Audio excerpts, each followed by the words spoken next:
Good. We need teams.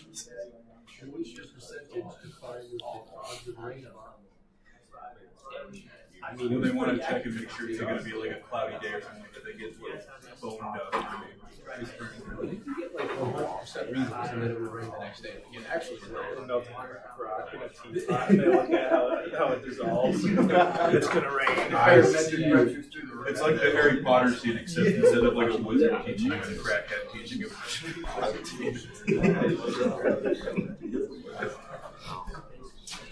All right, folks, we are ready to go to work, I think.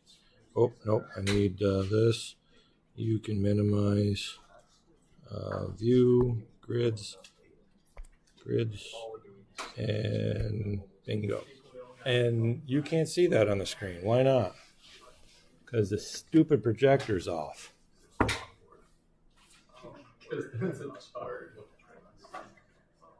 What a system. All right. Where are we here? We are... Oh, I will give you some homework to do sometime here this weekend. Actually got to write it up. I've written it up in here, but I got to get it so you can read it. All right.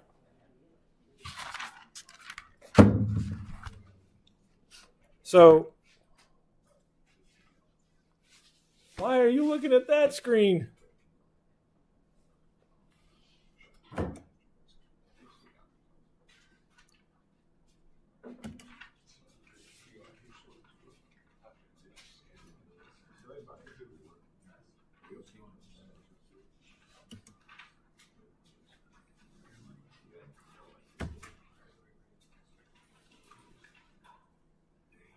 I am going to hate this room by the end of the semester.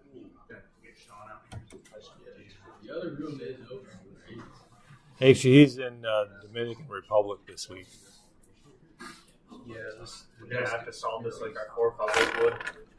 Yeah, we're going to go back to the chalk, which is a really sucky added place to go. The other room is open. Yeah, it's only because they all went remote today because the instructor's sick. Yeah, I thought about that, but I don't want to get... I mean, the desk is nicer. Auto image? Yeah, the desk is nicer. But it'd take us 5 minutes to move down there. I hate this system. Urgh.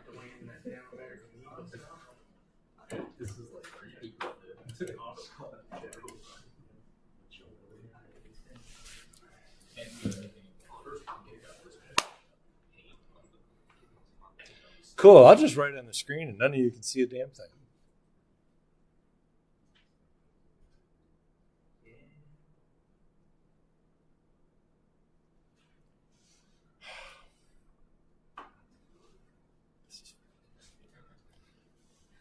Okay, let's go down the hall. Let's go for a walk. The good news is everything's live on my end, so I should just be able to plug and play and go to work.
Yeah, there's no place like home.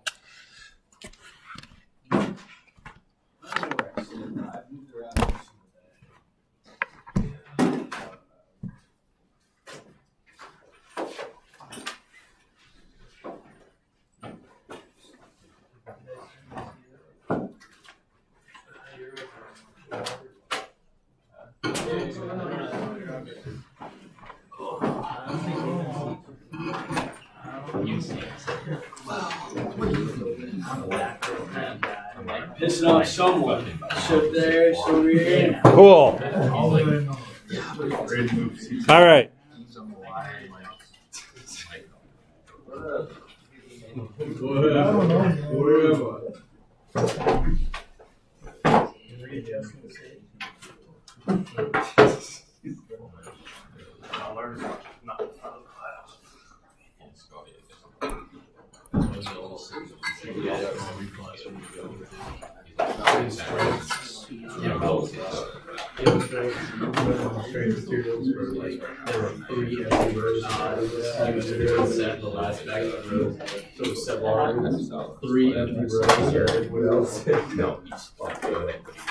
Kind of which one of those is one of all just sad in the very front row.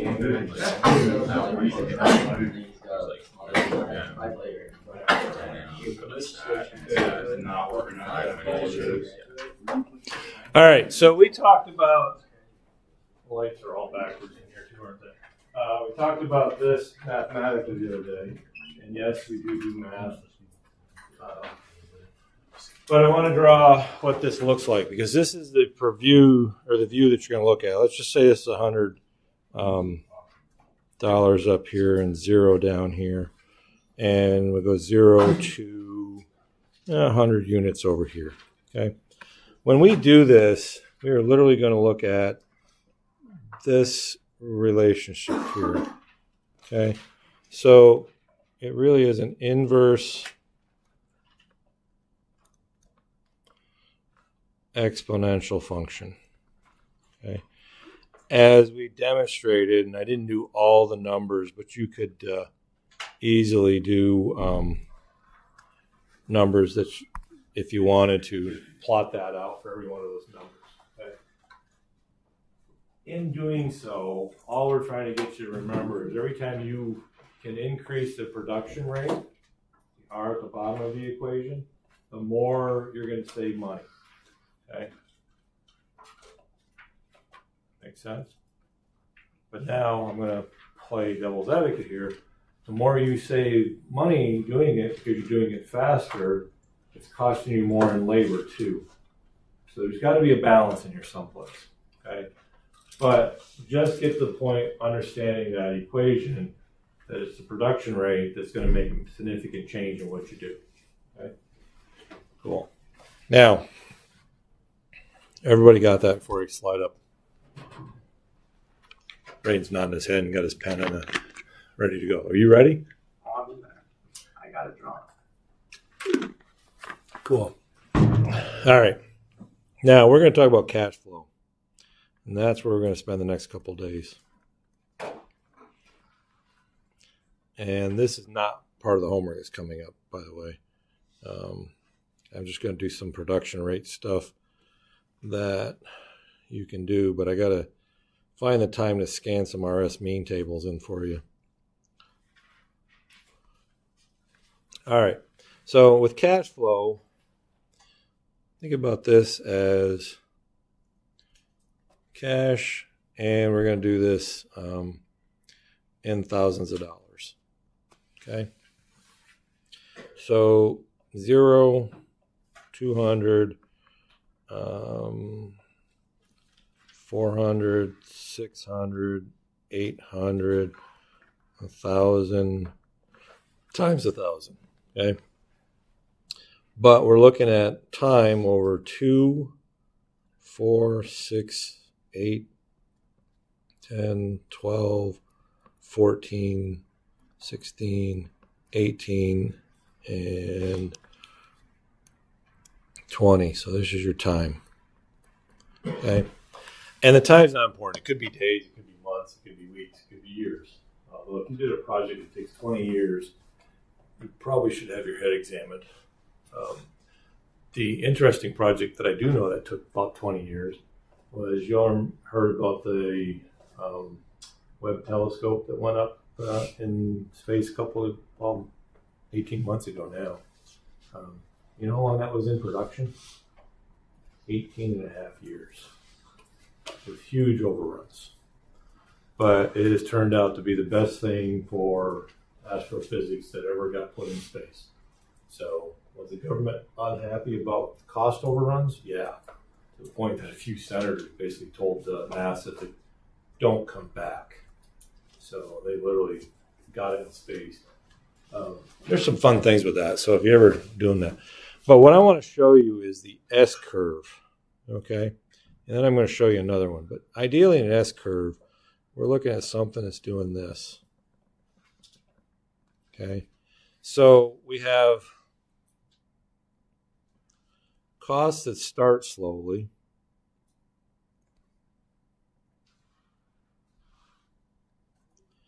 And then we increase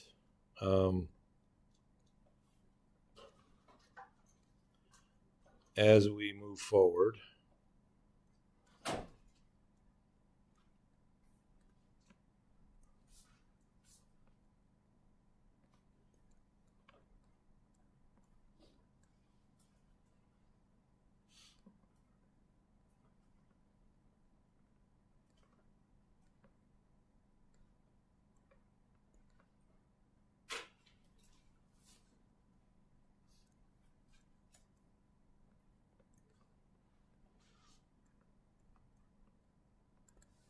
Okay.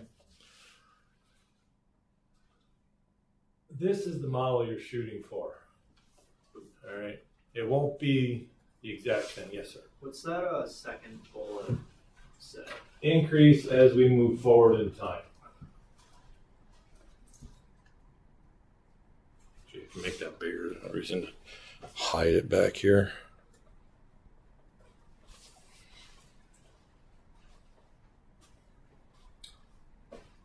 Logically, does that make sense? You know, so we literally get a contract. Let's say it's $500,000 of what we're going to spend. Sorry, Matt. $500,000 is the bid on this contract, and we're not going to get $500,000 from the owner right away. We don't even have stuff to actually spend $500,000 on. It'd be nice if they gave us $500,000 because then we as the company could put it in the bank and draw the interest and live very happily. But they're only going to dole out so much cash to you because they don't trust you, Leo. You're going to get paid when the work gets done. Funny part is you're going to get paid 30 days after the work gets done.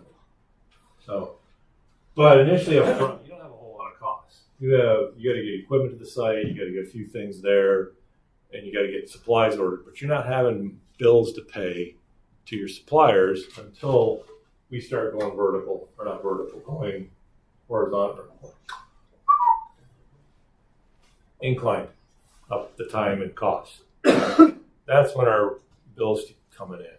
Okay, so think of it as this. It's I didn't even write it out. It's called the S curve. Okay, and it's not really an S. I mean, that shape does not look like an S, other than if you use your imagination, tip it sideways. But they call it the S curve. Fair enough? That is the biggest concept in here. All right. Now, there's another one that the contractors like, but the owners don't.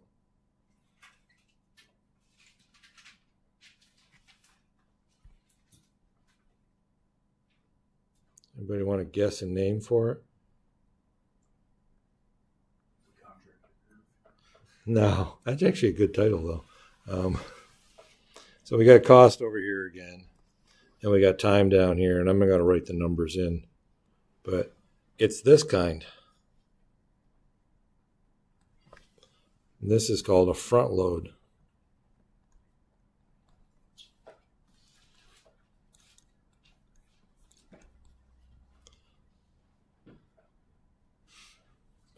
And a special note to this.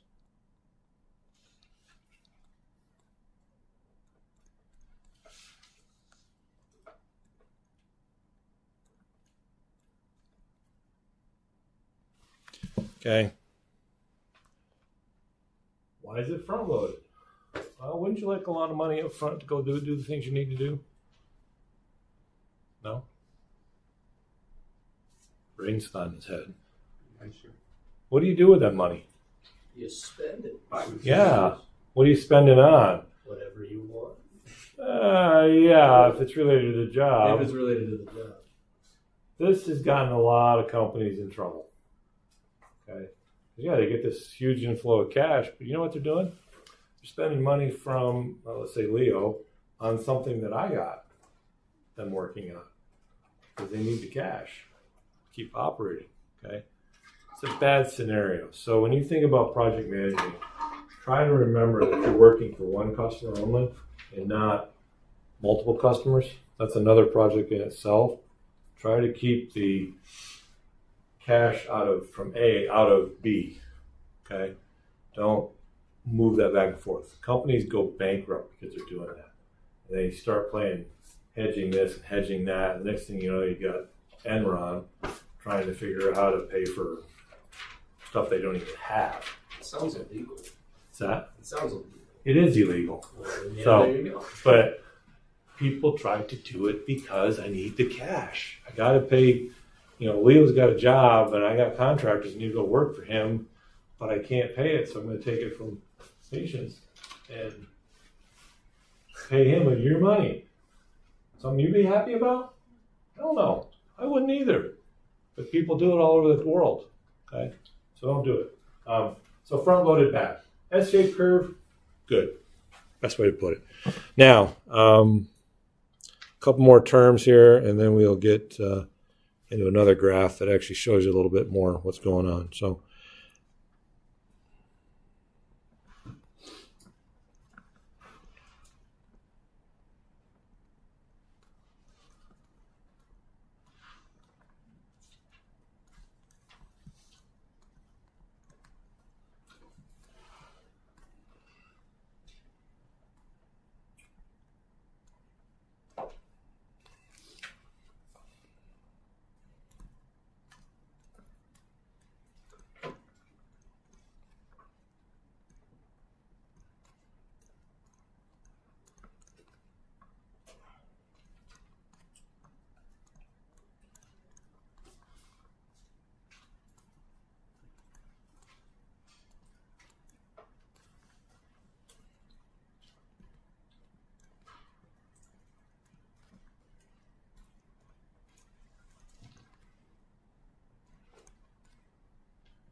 okay, so these three terms, it's more the acronyms you're going to see down the road than the actual terms.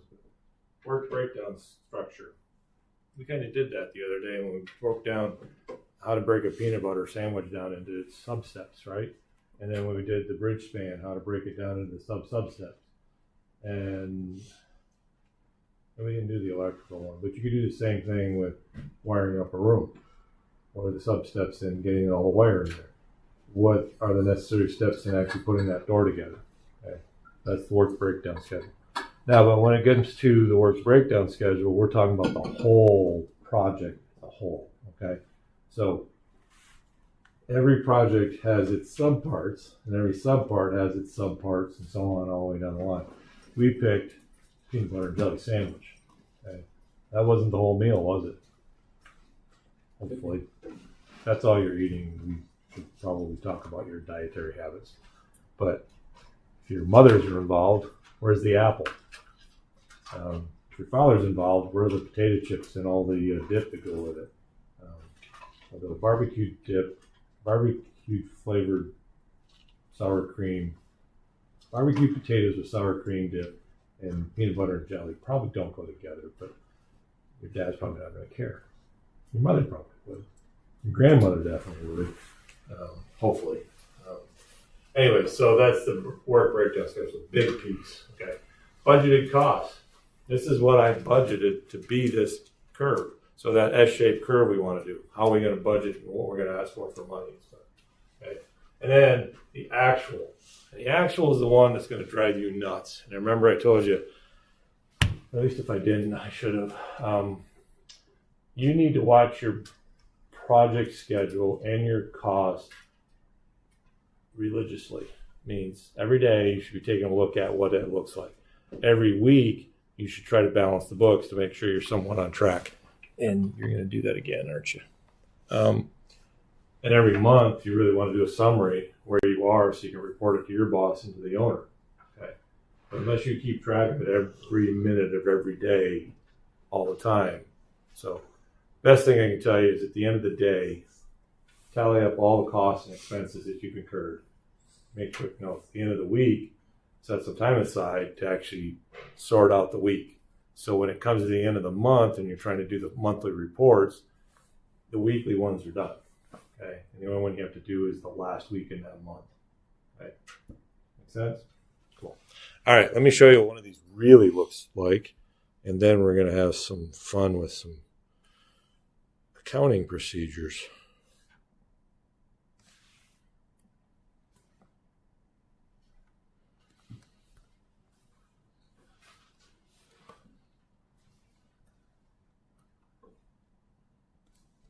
Okay, again, costs up the side here and time down here.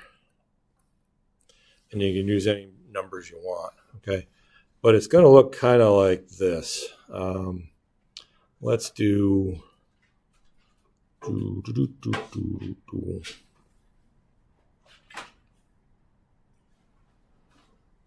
Oh, I forgot to put one in here.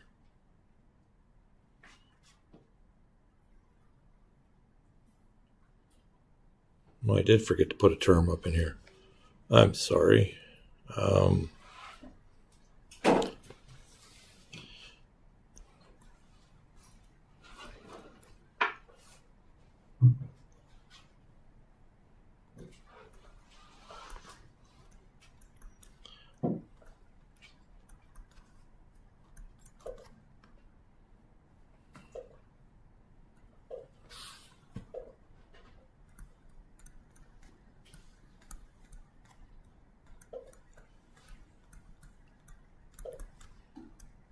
So budgeted cost of work projected, BCWP.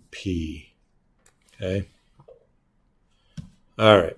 So it's going to look like this. And this is why it's not really an S-shaped curve, but it is a curve that does something. And you don't have to get fussy. I'm not really trying to draw perfect, well, on the surface, I can't draw perfectly straight lines unless you use a ruler anyway, so.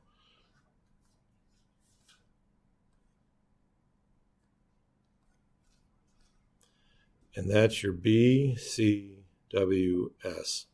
okay? Budgeted cost of work.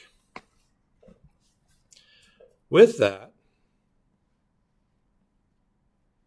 we're going to get off from here.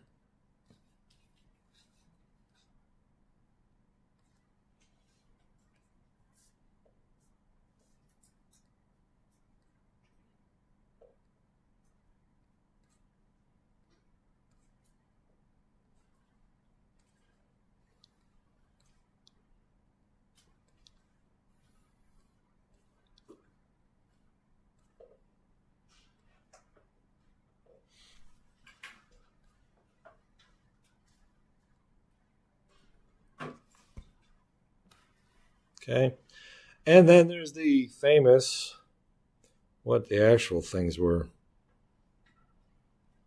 Oops, let's do that with some dash lines.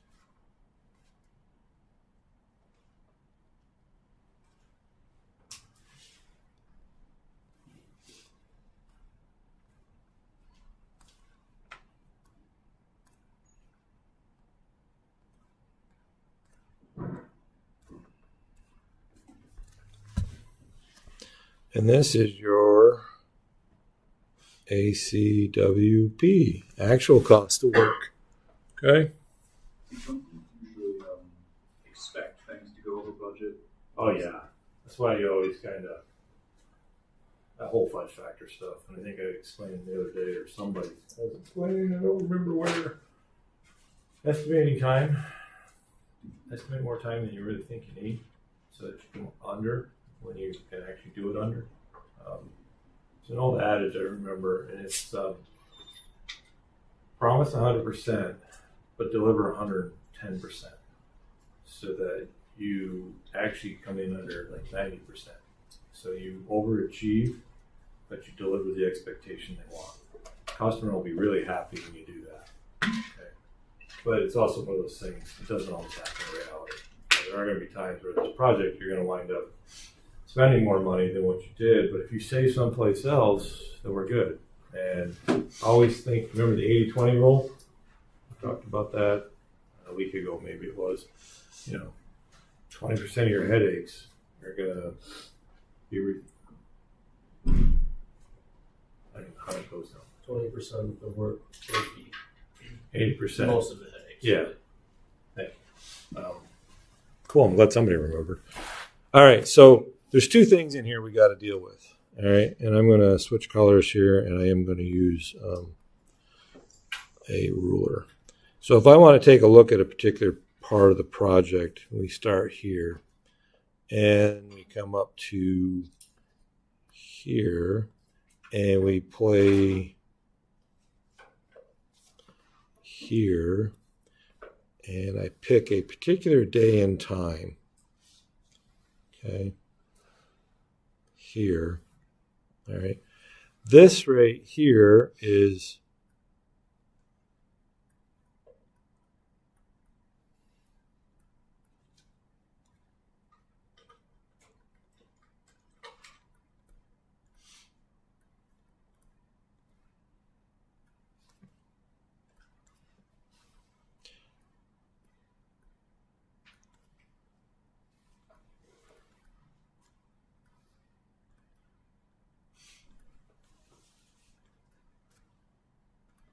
okay. So on that particular day, let's say it's day 120 in the project. Okay, we take a look at this. Our schedule's off drastically because this is what we're projecting to perform. We're actually performing. I didn't get that the right one. It should have been down here. Should fix that. That's bad. That's a bad scenario. Let's take that one out. I want this. There. Day 120. And it doesn't have to be a particular day, just in there. But as I look at the schedule variance, and this is what I was hoping to be on schedule with, right? And this is what I'm actually on schedule with. I got schedule time issue going on, all right? Does it happen? Yeah, we just experienced it this morning. We went down in there, we planned on starting, and we couldn't get the screen to work, okay? So what do? Well, in this case, we picked up and moved the project to a new location. That was easy, more or less. Imagine if we had to stick around down there and solve the problem, that would put us further behind, okay? All right, then we have a cost that we got to deal with. So as we're projecting our costs and our actual costs, so we can see the two in relationship to one another, okay? So I'll give you some real numbers with that to play with, and then we'll go from there. But now comes the fun. Keeping things straight. Okay, I can get rid of the ruler for a few minutes. And I want to go back to black. All right, so schedule variance.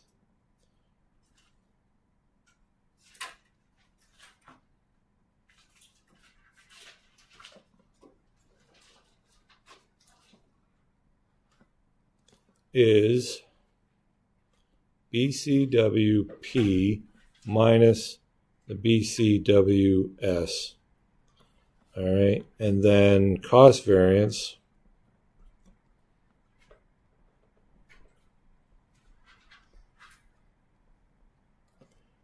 is BCWP minus the ACWP. Okay. Cool. All right.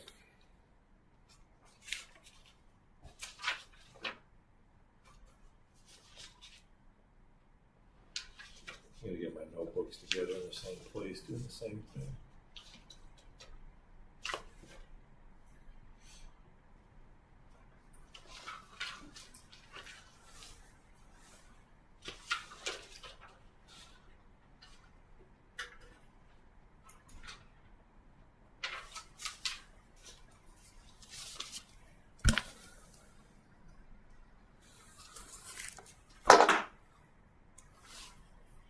Everybody good?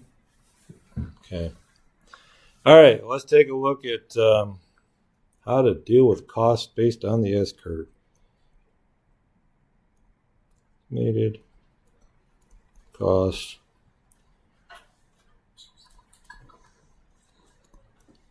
monthly.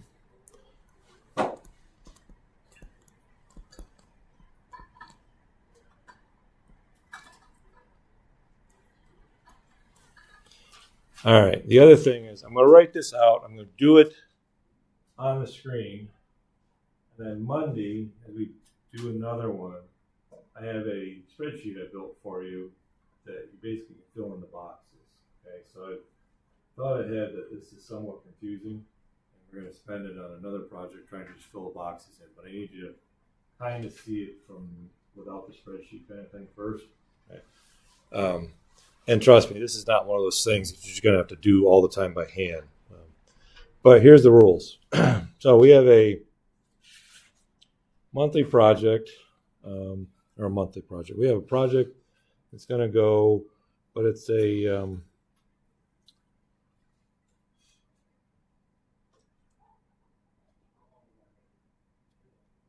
okay, so I want to put month. I'm going to go month 1, month 2, month 3, month 4, 5, 6. Okay. And in this, we have estimated cost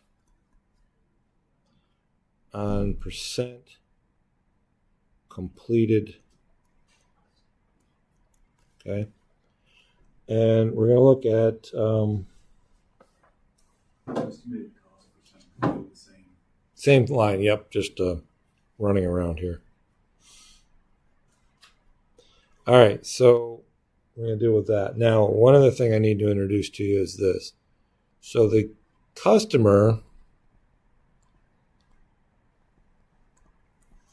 is going to retain a certain amount of your cash. That seems unfair. I don't trust Leo.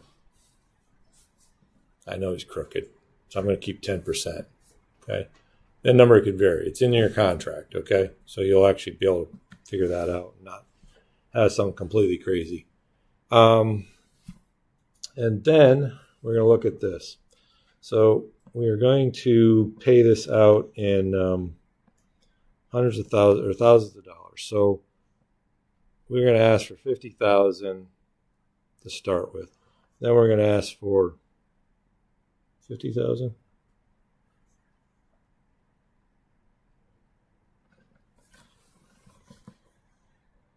Did he really ask for $50,000 up front in this problem? Yeah. So $50,000.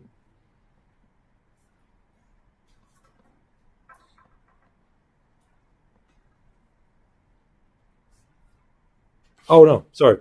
This is not. This is the percentage. So 5% of the work is completed. 15% of the work is completed. 40% of the work is completed. 70% is completed. Month 5, 90% is completed. And then by 6, hopefully you're 100% completed. Sorry, get my numbers screwed up there. Okay.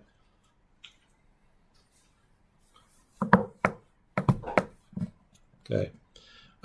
We have a project cost here.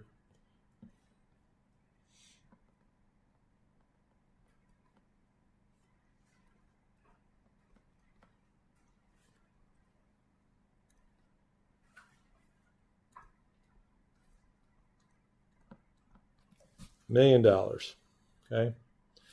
And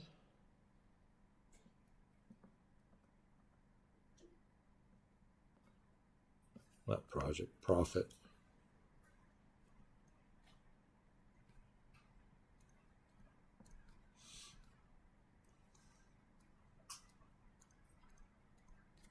So we're hoping to make 10% profit on this job. It's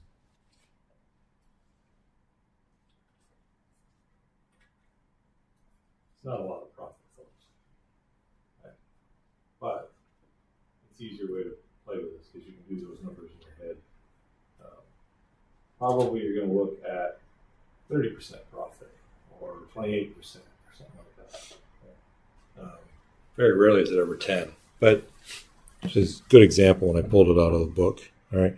So literally our total cost of this project is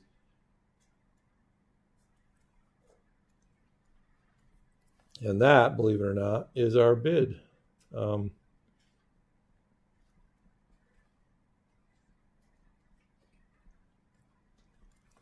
All right, so that's how we came up with the bid. All right, now, just to make life fun, so for the first 50% of the project, the owner's going to keep 10%. After that, we'll trust Leo because he's done the work halfway through, and it's very likely he's not going to skate on us. Okay, so we'll let him keep that profit. Fun? Yeah, this will get really interesting with the bookkeeping. Okay. All right, so here's how we go. Month 1.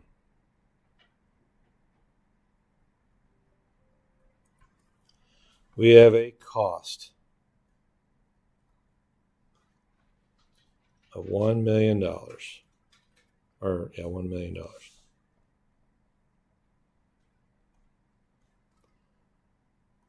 Times 0.05, that's the percent of work completed. So we're hoping to get $50,000. Okay? And a little note here, and I'll put it in red. Percent completed. Okay? Then, new concept to you. So I'm going to put it as I, but I think I'll do this. I equals interest. Okay? So, wait, almost 5 up. We'll play this up for a couple more days this next week. So, as you try to start your job, you got to have some cash. Where do you get the money from? Your mom and dad and ask them for $50,000 to start it. Go to the bank. So you have to go borrow money from the bank. Okay, so they're going to charge you an interest rate on that. Now the interesting thing is those are classified as short-term loans. So you're going to start paying that back almost immediately. And there is a term in the banking industry called that's just so much.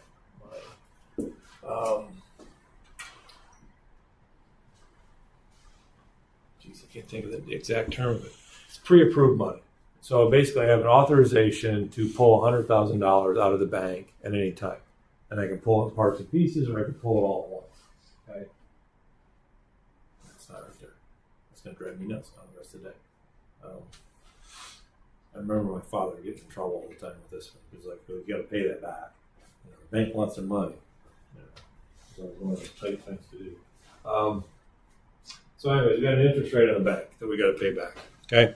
So the bank's going to be really nice. They're going to give it to us at 1%. Okay. Why 1? Because it's an easy number to play with. And trust me, right now with the banking industry going up and down and the Federal Reserve playing games, yeah. Anyway, so we look at this. So we need $500,000. We need $50,000 to start month 1. Okay, and we're going to multiply that times 0.01, and we're going to get. We got an interest payment of $500 to pay. Okay,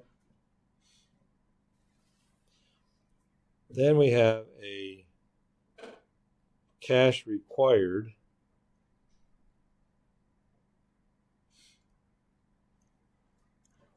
And by the way, so when we do this one, required will become RQD. Okay, just so you know what that looks like. But we're going to put in 50,000 plus the 500. And we need $55,000. 50,000.